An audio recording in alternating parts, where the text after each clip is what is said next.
arts, supporting the LGBT community. See Larry over here. Larry makes sure that he was here to reinforce that Mr. Mendelson is a huge supporter of the labor community as well. And just recently, Mr. Mendelson and every colleague on the City Council introduced legislation to finally have autonomy over our budget. So the Congress will hopefully no longer interfere on how we spend our money.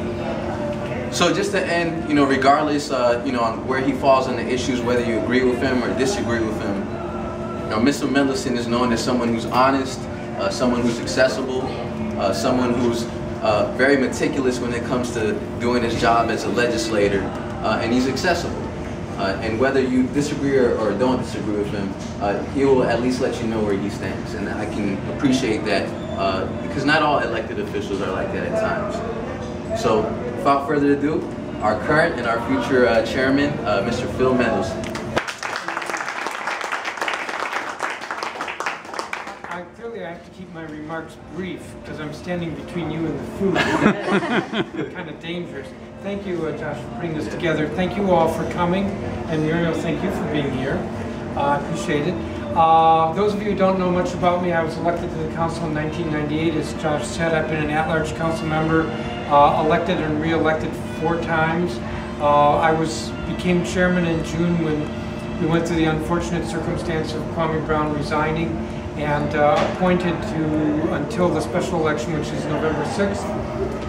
It's a special election, but for all intents and purposes, it's just like the rest of the election. You'll go and you'll get a ballot for all the races, and the chairman's race, as well as the charter measures, are on the back of the ballot.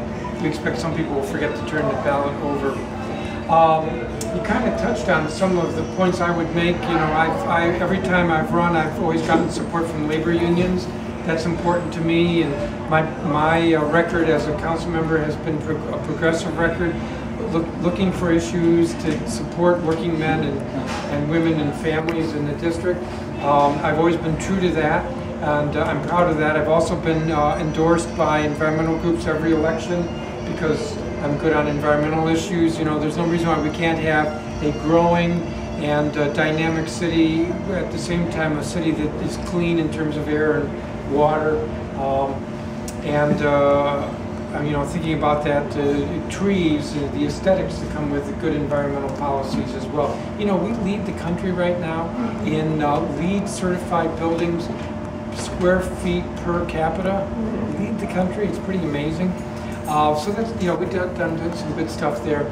I've chaired the council's committee on public safety since 2005. So I've really, over the years, developed some expertise in the area of public safety. A couple of ways, most of crime fighting is reactive. When somebody's robbed, they call the police react. There are very few ways we can be proactive about reducing crime, but 2 initiatives that I consider important. One is using truancy as a way of identifying kids who are at risk so that we can intervene and understand why they are truant. There's always a reason why a kid is truant. It's not because they're getting straight A's. And if we intervene and we address the causes of the kid being truant, we ought to be able to keep them in school and improve educational outcomes and reduce juvenile violence or juvenile crime. A lot of benefits from that. But it's a proactive way of fighting crime. And the other is dealing with recidivism. And that is, roughly 2/3 of the folks who are in prison will reoffend when they get out. So if you look at it that way, we have a fair number of tomorrow's criminals in our custody today. If we do more with programming while they're incarcerated, as well as help them with re-entry, because that's the biggest problem, is that when somebody has done their time, it's hard for them to get housing, it's hard for them to get a job, it's really hard for them to turn their life around. So if we can deal with recidivism, then that's another way proactively that we can reduce crime. The way I've approached public safety and chairing the Judiciary Committee is the way I will and have been approaching the council as chairman of the council. Collaborative, looking for compromise when that's important. The goal is to address problems, to solve those problems, and move the city forward. That's what government's about, is addressing problems and finding the solutions to them so that then we can move move forward with service delivery and do it better. And I don't see that being a council member or a committee chair or being chairman of the council is about confrontation or about antagonizing folks. That's just not what people want to see. They want to see us working together for solutions. So how I approach judiciary as chair is how I will approach being chair of the council. We live in a great city. It's a dynamic city. It's a city that's growing. It's a city that's healthier than other cities. And there's no reason why we can't be doing an even better job. It's interesting because on the one hand, people feel very excited about our city. I said it's growing.